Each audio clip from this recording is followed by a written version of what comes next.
कहता है at dash stage children see rules as given by authority, यानी god, parents और टीचर्स। यानी इस अवस्था में बच्चे नियमों को भगवान ने बनाया है, माता पिता ने बनाया है, शिक्षक ने बनाया है, and these rules are permanent, और नियमों को यानी रूल्स को बदला नहीं जा सकता। मम्मी ने कहा है कि 10 बजे घर में या 4 बजे खेल करके घर वापस आ जाना है, तो ये रूल फाइनल है, इसमें कोई भी परिवर्तन संभव नहीं है। कह दिया ना कह दिया, याद कर लीजिए कौन सी मूवी है वो, कभी खुशी कभी गम। तो ये चेंजेबल नहीं है, परमानेंट है, ये रूल्स अनचेंजेबल हैं एंड रिक्वायर स्ट्रिक्ट ओबीडियंस, यानी इनका सख्ती से पालन करना है ना, इनका सख्ती से पालन करना है। Autonomous morality, heteronomous morality, conventional morality या पोस्ट कन्वेंशनल मॉरलिटी। अब इसमें आप लोग कंफ्यूज होंगे क्योंकि ये थोड़ा सा डिफरेंटली चलेगा, देखिएगा। तो अगर हम देखें यहाँ पे एट व्हाट स्टेज, देखिए पियाजे ने भी मॉरल डेवलपमेंट की थियरी दी है, उसी थियरी के बेस पे कोहलबर्ग ने अपनी मॉरल डेवलपमेंट की थियरी को डेवलप किया या बनाया है, ठीक है। तो ऑनलाइन में ये हुआ है कि ऑटोनॉमस और हेट्रोनॉमस पे पूछ लिया क्वेश्चन, इसलिए इसको शामिल किया है, नया क्वेश्चन है। ऑटोनॉमस और हेट्रोनॉमस मॉरलिटी की जब हम बात करते हैं तो ये पियाजे की मॉरल डेवलपमेंट की थियरी में इस पे चर्चा हुई है, और इसको अगर आप कोहलबर्ग की दृष्टि से देखोगे तो यहाँ पे ये प्री कन्वेंशनल में जाएगा, कन्वेंशनल और पोस्ट कन्वेंशनल में उस सेंस में नहीं जाएगा। तो अगर हम देखें यहाँ पे तो ये ऑटोनॉमस मॉरलिटी होती है जब बच्चा खुद से अपने डिसीजन अपना सही गलत खुद से जो है ले पाए, तो ये स्वतंत्र, लेकिन ये स्वतंत्र तो है नहीं, ये है हेट्रोनॉमस मॉरलिटी। मुख्य रूप से उसमें 2 ही स्टेजेस हैं, बाकी तो बाद में शामिल की गई, कुछ और भी स्टेजेस बनाई गई। तो ये विषम नैतिकता कह लीजिए, हेट्रोनॉमस मॉरलिटी, जहां पे दूसरों पे है ना, जो उसकी सही और गलत है, रूल्स हैं, वो दूसरों पे आधारित होंगे, जो पेरेंट्स ने या बाकी लोगों ने, अथॉरिटी ने बनाए हैं। यहाँ पे ऑटोनॉमस, हेट्रोनॉमस के बाद आती है ऑटोनॉमस में वो खुद से सही गलत डिसाइड कर सकता है। तो ये सिंपल सेकंड आंसर है, इन दोनों का यहाँ कोई लेना देना है नहीं, क्योंकि ये पूछे ही पियाजे के अकॉर्डिंग टू पियाजे भी लिखा जा सकता है, या फिर प्री कन्वेंशनल यहाँ दे दिया होता। ऐसी ही एक बात कोहलबर्ग की थियरी में भी आती है कि रूल्स जो है वो अनचेंजेबल हैं एंड ऑल, बट वो 2 तरह से पूछा जा सकता है, इसलिए कन्वेंशनल के साथ हम नहीं गए, उसको पूछने का तरीका फिर डिफरेंट होगा, नहीं तो 4th स्टेज में भी ऐसा होता है, ठीक। क्वेश्चन नंबर 12 देखिएगा और बताइएगा। An old man named Ramu has certain needs of prestige and wants a feeling of accomplishment in his life। यानी एक बूढ़ा व्यक्ति है रामू, जिसके सर्टेन नीड्स हैं प्रतिष्ठा की। होते ना थोड़े उम्र में जैसे जैसे लोग बढ़ते हैं तो उनको चाहिए होता है सम्मान, है ना, हमें ऐसा कैसे कह दिया, हमारी बेइज्जती कर दी, ये बहुत सुना होगा आपने समाज में, ठीक। तो सम्मान प्रतिष्ठा की नीड है ना, दादाजी हैं घर में तो या दादी जी हैं तो इज्जत होगी ऑफ कोर्स, ठीक। तो ये क्या है, an old man named Ramu has certain needs of Prestige and wants a feeling of accomplishment in his life. तो वो अचीवमेंट, उपलब्धि की अभिप्रेरणा एक तरह से हम कह सकते हैं यहाँ पे। तो प्रतिष्ठा की जरूरत है एक तो रामू को, और दूसरी जीवन में उपलब्धि की भावना चाहते हैं कि हाँ मैंने कुछ किया है, सम्मान की भावना, उपलब्धि की भावना। At which stage according to Maslow's hierarchical pyramid is he in, यानी मैस्लो के आवश्यकता के अनुक्रम में रामू किस अवस्था में है। एक तो देखो एज से ही पता चल रहा है, तो वो बाद में जाते जाते ये वाली नीड पे पहुंचता है इंसान, थोड़ा सा मिडल एज में, 40s में कहीं अराउंड, और 40s 60s डिपेंड करता है। तो ये कौन सी नीड है जो रामू जिसकी बात कर रहे हैं, ये सेल्फ एक्चुअलाइजेशन है। सेल्फ एक्चुअलाइजेशन में व्यक्ति करेगा हु एम आई, मैं क्यों बना हूं, मैं किस लिए बना हूं, मेरा हाईएस्ट पोटेंशियल क्या हो सकता है, वो खुद को एक्चुअलाइज करने की बात करेगा। ये हाईएस्ट स्टेज है, 5th स्टेज। तो ये तो यहाँ पे बात नहीं हो रही है, वो फिर लोगों से नहीं उसको चाहिए, जो वैलिडेशन है वो अलग ही लेवल पे खेलेगा फिर, ठीक है। फिर आएंगे यहाँ पे हम एस्टीम नीड्स। एस्टीम नीड्स की बात सही है यहाँ पे, एस्टीम का मतलब ये सम्मान की आवश्यकता है, सेल्फ एस्टीम नीड्स भी कह देते हैं कई लोग, बट ये एस्टीम नीड्स हैं। एस्टीम नीड्स मतलब आपको सम्मान चाहिए, आपको प्रतिष्ठा चाहिए, दूसरे शब्दों में एक सेंस ऑफ अकॉम्प्लिशमेंट चाहिए कि हाँ मैंने कुछ किया, लोग मुझे सम्मान करें, 4 लोग जाने पहचाने, ये सम्मान की आवश्यकता आपकी, यहीं पे इसी की बात हो रही है। सेफ्टी नीड तो सिंपल है, मेरे को शेर आके ना खा जाए, या फिर मेरे पास 4 पैसे हो अकाउंट में कि कल को वो जरूरत पड़ने पे आवश्यकता हो तो मैं सेफ महसूस करूं, आपके पास हेल्थ इंश्योरेंस हो तो आप सेफ महसूस करें, कल को बीमार होते हैं तो आप मैनेज हो जाएंगी चीजें, तो ये सेफ्टी नीड्स हैं। घर चाहिए एक सर पे छत जिसकी हम बात करते हैं। फिजियोलॉजिकल नीड्स की जब हम बात करते हैं तो सेफ्टी नीड्स में वो वाला घर चाहिए जो पता है कि कल को कोई बाहर नहीं निकाल देगा टाइप्स, तो थोड़ा सेफ महसूस करें आप।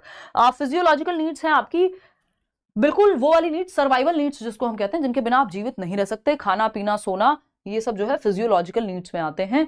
तो ये तो पहला ही स्तर है। तो यहाँ पे एस्टीम नीड्स हैं, ये सम्मान की आवश्यकताएं हैं, जब आप चाहते हैं कि 4 लोग आपका सम्मान करें, आपने कुछ किया है जीवन में, इस चीज को महत्व दिया जाए, है ना, तो ये आपकी मैस्लो की नीड की हायरार्की है। इसको मोटिवेशन से आप जोड़ सकते हैं कि आपकी मोटिवेशन अलग अलग टाइम पे अलग अलग होती है। अब्राहम मैस्लो ने ये थियोरी दी है, बहुत ही फेमस थियोरी है। हम सब ह्यूमंस इसी के अराउंड घूमते रहते हैं। इसके हालांकि कुछ एक्सेप्शंस होते हैं, बट आपको क्यों ही पढ़ने हैं, अभी जरूरत आपको नहीं है। देखिए, ये 5 आवश्यकताएं हैं मुख्य रूप से, इसमें होती तो 7 हैं, बट अभी ये मतलब जो अपडेटेड आज की डेट में हम पढ़ते हैं वो 5 ही हैं। ठीक, तो अगर हम देखें, ये शुरुआत वाली जो है ये बेसिक नीड्स कही जाती है। जो शुरुआत की नीड्स हैं ये बेसिक नीड्स कही जाती हैं, क्योंकि ये खाना पीना सर्वाइवल के अराउंड ही घूमती रहती हैं कुछ हद तक। ठीक, तो अगर हम देखें आपकी फिजियोलॉजिकल नीड्स यानी शारीरिक आवश्यकताएं, सोना पीना खाना, इनके बिना चलेगा नहीं। सेफ्टी यानी आप सेफ महसूस करें, जब आपकी खाना पीना सोने की नीड पूरी हो जाती है फिर आप सेफ्टी पे जाते हो कि यार आज तो खाना मिल गया, कल भी मिलना चाहिए। तो एक नौकरी हो, ऐसा नहीं है कि बस आज मिल गई, आज मिल गया काम कल नहीं मिलेगा। तो जो लोग दिन के बेसिस पे काम कर रहे होते हैं, कोई मजदूर है जो पेंटर है, या कोई डेली बेसिस पे वो कहीं बैठते हैं जाकर के और आज काम मिला कल नहीं मिला, वो वाली स्थिति है। तो फिजियोलॉजिकल नीड्स हैं। सेफ्टी, जब आपको अब आप सेफ्टी की तरफ बढ़ना चाहते हैं कि एक पक्की नौकरी हो जाए टाइप्स, जिसके लिए आप तैयारी कर रहे हैं, तो गवर्नमेंट जॉब में वो सेफ्टी की फीलिंग होती है। तो ये हुआ सेकंड लेवल। फिर आता है आपका third level, love and belongingness, यानी आपको खाना पीना मिल रहा है, आपको पता है आपको शेर आके नहीं खाएगा, तो अब आपको लव एंड बिलोंगिंगनेस की जरूरत महसूस होती है ना।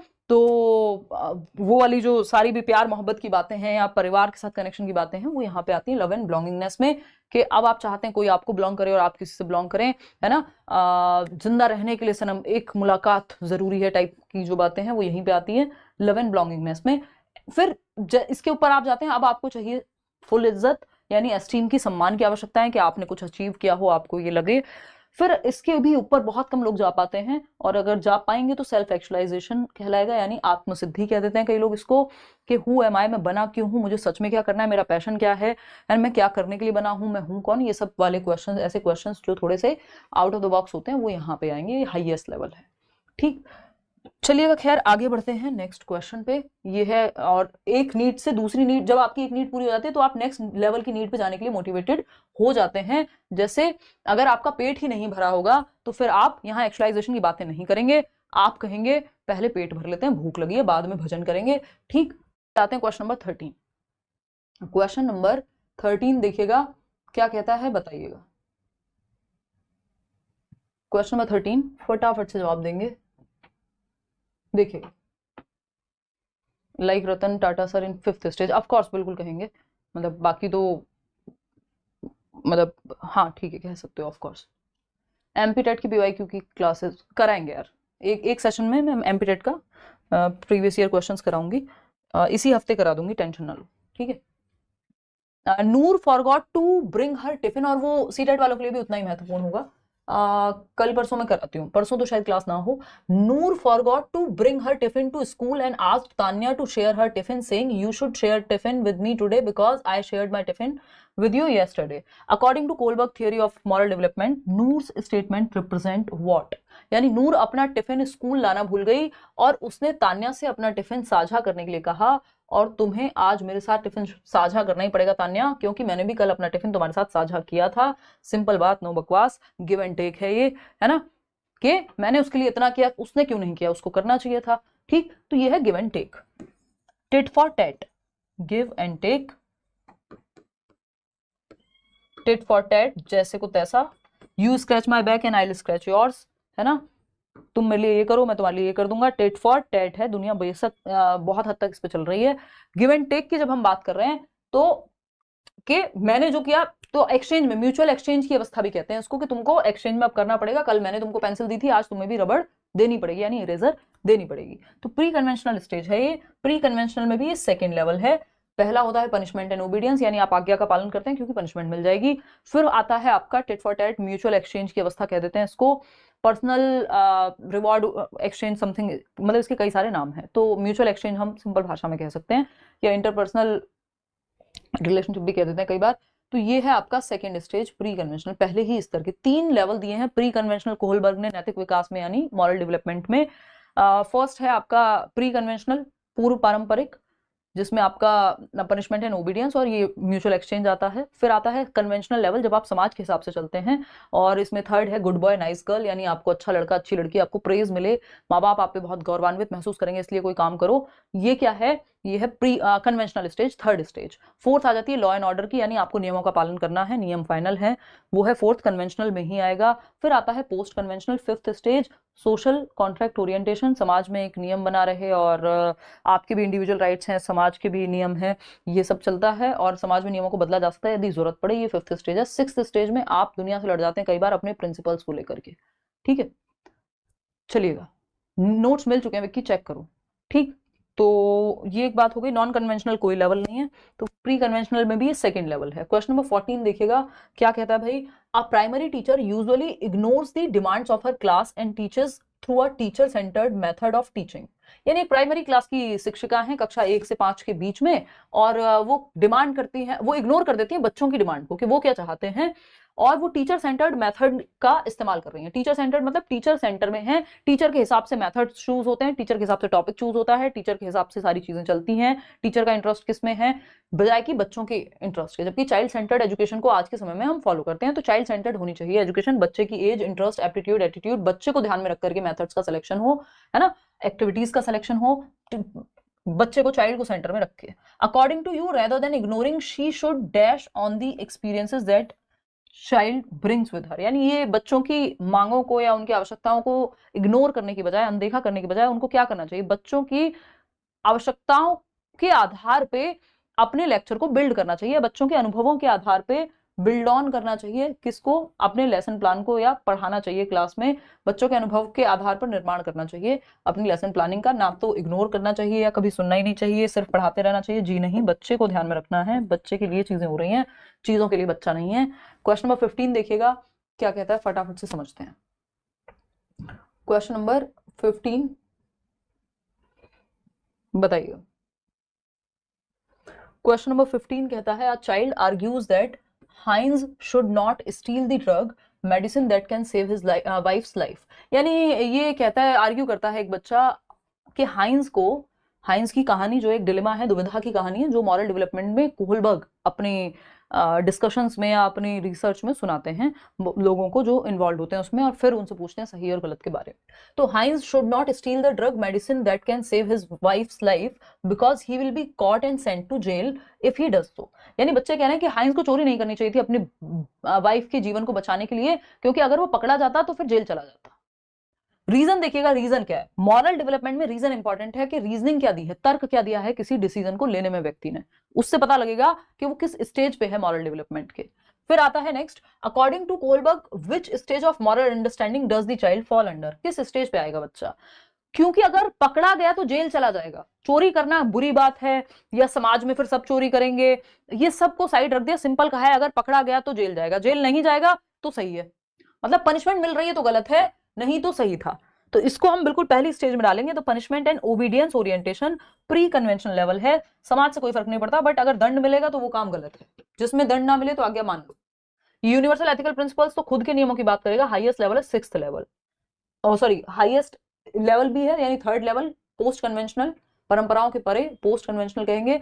और अगर हम देखें इसको वैसे सिक्स्थ स्टेज है, यानी चरण जो है सिक्स्थ है, जो हाईएस्ट है। 6 स्टेज हैं कोहलबर्ग की थियरी में, स्टेज 6 और लेवल हैं 3, हर एक लेवल पे 2 स्टेजेस हैं, सिंपल बात है, ठीक है, लेवल है 3।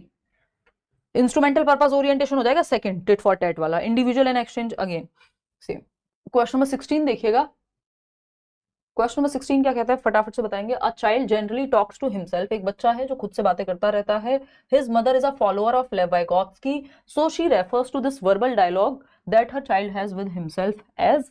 मतलब एक बच्चा है जो खुद से बातें करता रहता है बोल बोल के, और मान लेते हैं कि ये 3 से 6 वर्ष की उम्र में होगा, क्योंकि वहीं पे ऐसी चीजें होती हैं, ठीक। और इसकी जो माता जी हैं वो वाइगोत्स्की की फॉलोअर हैं, लेव वाइगोत्स्की की, और वो ये मानती है कि बच्चा खुद से बातें कर रहा है। ये जो वर्बल डायलॉग है, ये किसका उदाहरण है, ये जो शाब्दिक भाषण बच्चा खुद से कर रहा है, बातें बोल बोल के, इसका मतलब क्या है, सिंपल बताइए। कौन से बैच में हो विक्की, देखो, तो ये प्रॉब्लमेटिक स्पीच है। प्रॉब्लमेटिक स्पीच कोई नहीं होती, ऐसी वाइगोत्स्की ने कोई बात नहीं की। ईगोसेंट्रिक स्पीच की बात प्याजे करते हैं, ना कि वाइगोत्स्की, तो ये भी यहाँ पे गड़बड़ हो जाएगा। प्राइवेट स्पीच है, डिस्टॉर्टेड स्पीच है, तो कोई डिस्टॉर्शन नहीं है, इसमें कोई विकृति नहीं है, कोई प्रॉब्लम नहीं है, ये प्राइवेट स्पीच है। सिंपल जवाब बन जाएगा इसका, 3 से 6 वर्ष में होती है। व्यक्तिगत वार्ता कहेंगे, या निज वार्ता कह देते हैं, या निज भाषण या निज वाक कह सकते हैं आप इसको।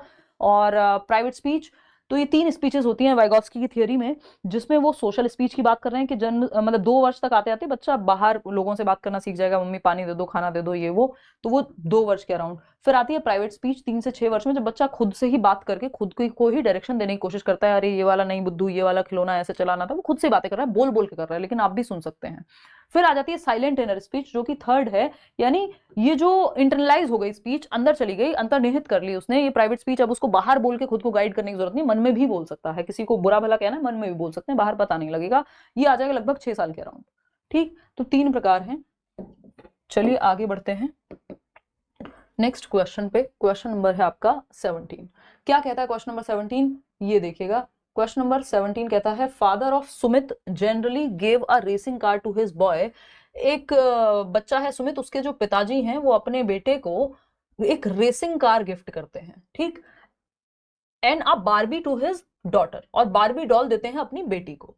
सो this process of associating toys, articles of clothing, household items, occupations and colors with specific sex is a demonstration of।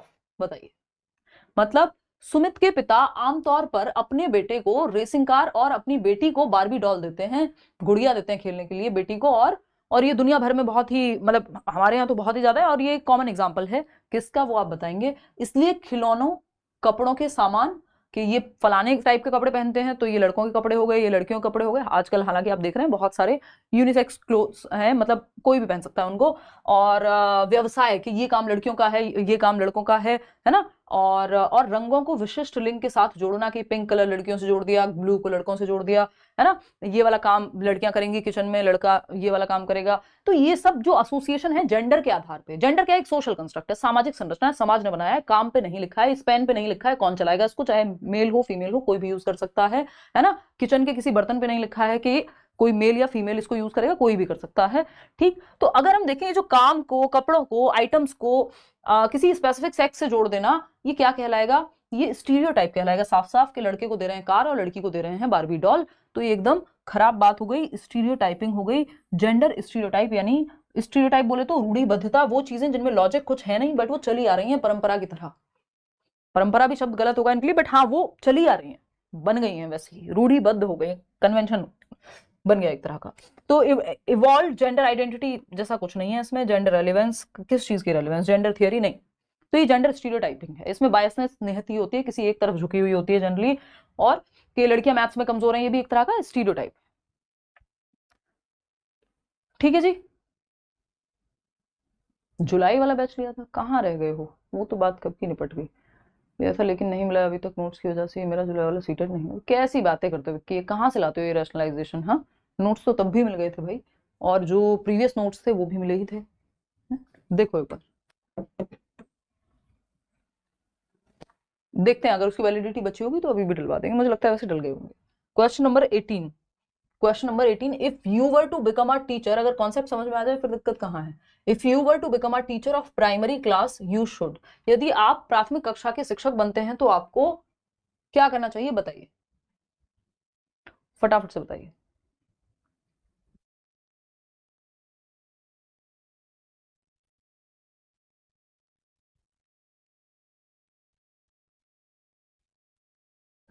देखिएगा, यदि आप प्राथमिक कक्षा के शिक्षक बनते हैं तो आपको क्या करना चाहिए, बताइए।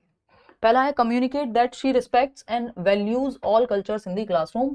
तो एज अ टीचर आपको, आप प्राथमिक शिक्षा मतलब प्राथमिक स्तर की शिक्षक अगर बनती हैं या बनते हैं, तो ये आपको क्लियरली ये दर्शा देना चाहिए कि आप एज अ टीचर रिस्पेक्ट करते हैं, सम्मान करते हैं, वैल्यू करते हैं सभी संस्कृतियों को, सभी कल्चर्स को। क्लासरूम में अलग अलग जाति संप्रदाय के बच्चे हैं, आप सबका सम्मान करते हैं। एज अ टीचर आप ये नहीं कहते हैं कि तुम एससी हो कि तुम एसटी हो, और रिजर्वेशन होना चाहिए कि नहीं होना चाहिए, ये होना चाहिए कि वो नहीं होना चाहिए।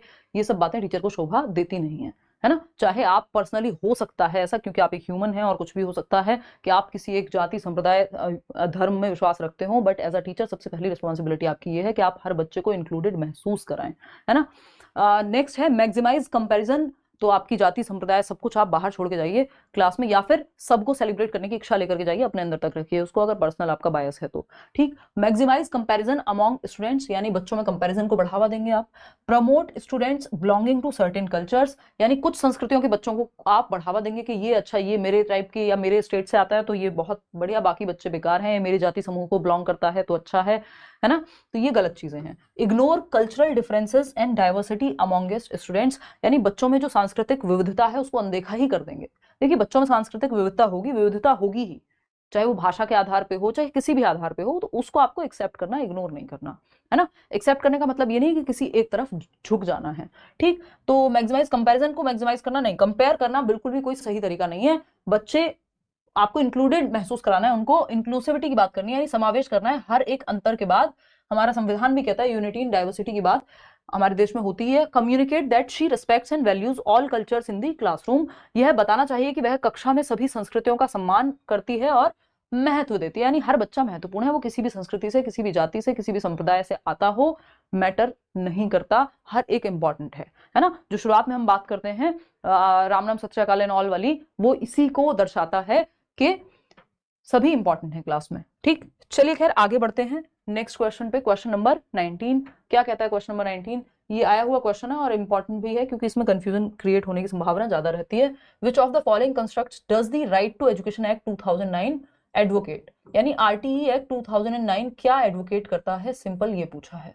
मेन स्ट्रीमिंग यानी मुख्य धारा में शामिल कर लो लोगों को, इंटीग्रेटेड एजुकेशन यानी एकीकृत शिक्षा को, इंक्लूसिव एजुकेशन को या सेग्रीगेशन को। Segregation is against the law of nature, यानी प्रकृति के नियमों के खिलाफ है, पृथकीकरण या अलगाव। ठीक है। विकी अगर सेम आप कमेंट करते रहेंगे आपको ब्लॉक कर दिया जाएगा, उससे कोई फायदा होगा नहीं। आपको बता दिया है कि एक बार दिखवा करके और अपलोड करा देंगे। अगर ऐसा हुआ है कि आपके बैच में नहीं डले हैं नोट्स, या प्रीवियस में अगर कहा गया था आपको कि डलेंगे और नहीं डल पाए, तो वो एक्स्ट्रा में डलवा दी जाएंगे, डोंट वरी। लेकिन अगर सेम बात आप बेवजह दूसरों को भी परेशान करते रहेंगे जबकि आपकी बात का जवाब दिया जा चुका है, तो फिर दिक्कत होगी, है ना। तो पृथकीकरण यानी सेग्रीगेशन, अलगाव, कि इन बच्चों को अलग थलग कर दो, किसी को डिसेबिलिटी है तो उसको मत अलग पढ़ाओ, जिसको दिखाई नहीं देता उसको अलग पढ़ाओ, टॉपर बच्चे अलग पढ़ेंगे। तो ये सेग्रीगेशन नहीं करना है, हमको इंक्लूजन करना है। सेग्रीगेशन प्रकृति के नियमों के खिलाफ है। जैसे आपकी जो मदर नेचर है, बारिश होती है सबके लिए होती है, चाहे आप देख पाते हो नहीं देख पाते हो, चल पाते हो नहीं चल पाते हो, किस जाति किस संप्रदाय से है कोई फर्क नहीं पड़ता। जैसे मदर नेचर हमें सेग्रीगेशन नहीं करता या करती, ऑफकोर्स करती, मदर नेचर तभी कह रहे हैं हम। तो अगर हम देखें यहाँ पे तो हवा चलती सबके लिए चलती है, सूरज का प्रकाश सब पर पड़ता है, बारिश सबके लिए सेम होती है। उसी तरह से हमको हर बच्चे को इंक्लूड करना है। इंक्लूसिव एजुकेशन यानी एजुकेशन फॉर ऑल, सभी के लिए शिक्षा, हर बच्चे को आपको इंक्लूड करना है क्लासरूम में, उसकी नीड्स का ध्यान रखते हुए। नीड्स का ध्यान इंक्लूड देखो इंटीग्रेशन में भी करते हैं कि हम एडमिशन दे देते हैं, चाहे डिसेबिलिटी वाला बच्चा हो चाहे नॉर्मल हो, लेकिन उतना ध्यान नहीं रखा जाता। ठीक। उसकी नीड्स को प्रॉपर ध्यान में नहीं रखा जाता। मेन स्ट्रीमिंग में भी ये होता है कि कुछ कुछ क्लासेस के लिए आप नॉर्मल रेगुलर क्लासरूम में ले जाते हैं बच्चे को, वो बच्चा जिसको डिसेबिलिटी है कोई, तो कुछ एक्टिविटीज के लिए आप ले जाते हैं, बाकी अलग थलग ही रहता है वो। तो ये भी बहुत अच्छा तरीका नहीं है। Inclusive education is the best, यानी समावेशी शिक्षा 5 नंबर का टॉपिक है आपके सिलेबस में और लगभग हर एक जगह ये पूछा जाता है। इस पर चर्चा करेंगे, अलग से एक सेशन में लूंगी। समावेशी शिक्षा में बच्चे की नीड्स को ध्यान में रखते हुए आप रेगुलर क्लासरूम में, यानी हर एक बच्चा सेम क्लासरूम में सीख सकता है। ऐसा नहीं है कि एक बच्चा है जो देख नहीं पाता तो उसको ब्लाइंड स्कूल भेज दीजिए, ये नहीं करना है। चाहे बच्चे को कोई भी समस्या है वो एक नॉर्मल एक छत के नीचे सीख सकते हैं सभी बच्चे, ये इंक्लूसिव एजुकेशन कहता है। क्वेश्चन नंबर 20 देखिएगा और बताइएगा। Dash is the philosophy that all children have a right to get equal education in a regular school system। अभी यही बात हम कर रहे थे, यही क्वेश्चन आ गया हमारे सामने। वह दर्शन या वह फिलॉसफी या वो नजरिया जिसके अनुसार सभी बच्चों को नियमित स्कूल में या सामान्य स्कूल में, एक रेगुलर स्कूल में प्रणाली में शिक्षा प्रदान करने का अधिकार है। यानी रेगुलर स्कूल सिस्टम में हर बच्चा पढ़ सकता है। स्पेशल स्कूल्स की एज सच ये नहीं है कि जो बच्चा देख नहीं पा रहा वो जो है उसको अलग स्कूल में भेज दो, जो सुन नहीं पाता उसको अलग स्कूल में भेज दो, ये नहीं करना है। आप रेगुलर स्कूल में सिखा सकते हैं क्योंकि आफ्टर ऑल समाज में भी उनको साथ में ही रहना है बाकी बच्चों के। ठीक, ठीक है जी, आपकी वजह से मुझे बहुत अच्छे समझ में आ रहा है, थैंक यू प्रगति। और ये आंसू किसके निकले हैं? मैंने इंग्लिश ऑनर्स विद मैथ से ग्रेजुएशन किया है और सीटेट में मैंने मैथ्स एंड साइंस किया है, मेरा सीटेट वैलिड। हाँ हाँ, कोई दिक्कत नहीं Akanksha, not at all a problem. चलो देखो, डैश दर्शन वह डैश दर्शन है जिसके अनुसार सभी बच्चों को नियमित स्कूल प्रणाली में समान शिक्षा प्राप्त करने का अधिकार है। Multicultural education, inclusion, main streaming, special education, इसमें आंख बंद करके आप लगा सकते हैं कि इंक्लूजन, इसमें मल्टीकल्चरल अपने आप आ जाएगा, हर एक बच्चा यहाँ पे शामिल होगा, एजुकेशन फॉर ऑल, सभी के लिए शिक्षा। क्वेश्चन नंबर 21 देखिएगा, सेग्रीगेशन इंक्लूजन का जस्ट ऑपोजिट होता है, तो सेग्रीगेशन एकदम नेगेटिव वर्ड है, जहां दिख जाए उसको समझ लेना है, नॉट लिखा हो तो फिर बात उल्टी हो जाएगी, क्योंकि नॉट में तो गलत फिर सेग्रीगेशन हो जाएगा। Which of the following is not a key process through which meaningful learning occurs. एक होती है रोट लर्निंग यानी रट्टाफिकेशन, रट्टाफिकेशन से आपको बचना है, रटंत विद्या चलंत नहीं, ठीक। मीनिंगफुल लर्निंग पे आपको जाना है, यानी अर्थपूर्ण अधिगम, जिसका कोई मीनिंग है, जो बच्चे के जीवन से जुड़ी हुई है, तो अर्थपूर्ण अधिगम होता है बढ़िया। पूछा है कौन सी एक स्ट्रेटेजी या कौन सी प्रोसेस है जो अर्थपूर्ण अधिगम को बढ़ावा नहीं देगी, नॉट। तो एक्सप्लोरेशन एंड इंटरेक्शन यानी अन्वेषण और अंतःक्रिया, तो इससे तो बच्चा जहां बच्चा एक्टिव है वहां मीनिंगफुल लर्निंग होगी, जहां बच्चा पैसिव है वहां रटना यानी रोट लर्निंग होगी।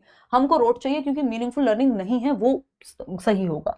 मेमोराइजेशन एंड रिकॉल, हाँ ये हमें सही लग रहा है। स्मरण और स्मरण मतलब रट्टाफिकेशन, बार बार 2 एकम 2 2 3 4 बस याद किए जा रहे हैं, है ना, तो स्मरण और स्मरण, ठीक है। दोहराव और अभ्यास, repetition and practice, repetition and practice में फिर भी कुछ पॉजिटिव है कि आप रिपीट तो करते हैं ना चीजें, जब आप रिवाइज करते हैं, प्रैक्टिस करते हैं तो रिपीट होती हैं, तो वो एक अलग चीज है। लेकिन सिर्फ मेमोराइज करने के लिए, याद करने के लिए कोई चीज आप बार बार रिकॉल करने के लिए कोई नंबर है और रट रहे हैं उसको, तो वो रोट लर्निंग में जाएगा। रेपिटेशन एंड प्रैक्टिस फिर भी पॉजिटिव है, क्योंकि कई सारी चीजों में रेपिटेशन लगेगा, साइकिल सीख रहे हैं, रिपीट करना पड़ेगा, प्रैक्टिस करनी पड़ेगी, मैथ्स में भी बाकी जगहों पे भी। इंस्ट्रक्शन एंड डायरेक्शन यानी आप इंस्ट्रक्शन ले रहे हैं, कोई आपको डायरेक्ट कर रहा है, एक दिशा दे रहा है टीचर आपका या कोई भी व्यक्ति, तो वो सही है। मेमोराइजेशन एंड रिकॉल, ये टोटली रोट मेमोराइजेशन का उदाहरण है, ना कि मीनिंगफुल लर्निंग का। तो यही गलत था और जो गलत था वही सही है, क्योंकि पूछा ही गलत था। क्वेश्चन नंबर 22 देखिएगा, यानी 22वां सवाल, the national curriculum framework 2005 डेराइव्स it's understanding from, यानी राष्ट्रीय पाठ्यचर्या की रूपरेखा 2005 किस समझ से या किस एक डॉक्यूमेंट से या किस एक संप्रदाय से अपनी समझ को उठाता है, यानी किस पे आधारित है, सिंपल ये पूछा है। ये क्वेश्चन पूछा जा चुका है 2018 में और अलग अलग तरीके से बाद में भी, ठीक, सीटेट में ही, और 2018 का पेपर अच्छा पेपर माना जाता है। कॉग्निटिव थियरीज से, कॉग्निटिव थियरीज थिंकिंग पे, ह्यूमन के ब्रेन को वो एक कंप्यूटर की तरह देखती हैं कि इंफॉर्मेशन प्रोसेसिंग होती है संज्ञानात्मक सिद्धांतों में। ह्यूमनिज्म से यानी मानवतावाद से, मानवतावाद आपको अलग से पढ़ना नहीं है, अपनी बिहेवियरिज्म हुआ यानी व्यवहारवाद, ये रटना वटना जितना भी है ना, ये सब व्यवहारवाद पे ही आधारित है कहीं ना कहीं, तो ये आपके सिलेबस में नहीं है। हम बिहेवियरिज्म पे ध्यान नहीं देते हैं, यानी दंड और पुरस्कार दोनों से ही बचते हैं, रिवॉर्ड एंड पनिशमेंट जिसको हम कहते हैं। कंस्ट्रक्टिविज्म की जब हम बात कर रहे हैं यानी रचनावाद की, तो ये बच्चे को एक्टिव रखने पे ध्यान देता है, जिससे प्याजे और वाइगॉत्स्की बिलोंग करते हैं। टीचर यहाँ फैसिलिटेटर होता है ना। क्या है, रचनावादी जो संप्रदाय है वो बच्चे को एक्टिव रखने की बात करेगा, सक्रिय निर्माण करने की बात करेगा, नॉलेज को कंस्ट्रक्ट किया जा सकता है एक्टिवली, और टीचर माहौल क्रिएट करता है, जैसे एक गार्डनर, एक माली पौधे को सही हवा पानी जो भी उसको चाहिए होता है, आपका सॉइल, वो सब प्रदान करता है, वैसे ही टीचर एक माहौल देता है जहां बच्चा फल फूल सके, उसके अंदर की जो छिपा हुआ पोटेंशियल है वो बाहर आ सके। तो रचनावाद, बच्चा एक्टिव रहेगा, इसी पे आधारित है आपका जो एनसीएफ है। बात रही कॉग्निटिव थियरीज की, तो कॉग्निटिव थियरीज से थोड़ा और बच्चे के पक्ष में चले जाता है कंस्ट्रक्टिविज्म। कॉग्निटिव थियरीज भी बुरी बात नहीं कहती,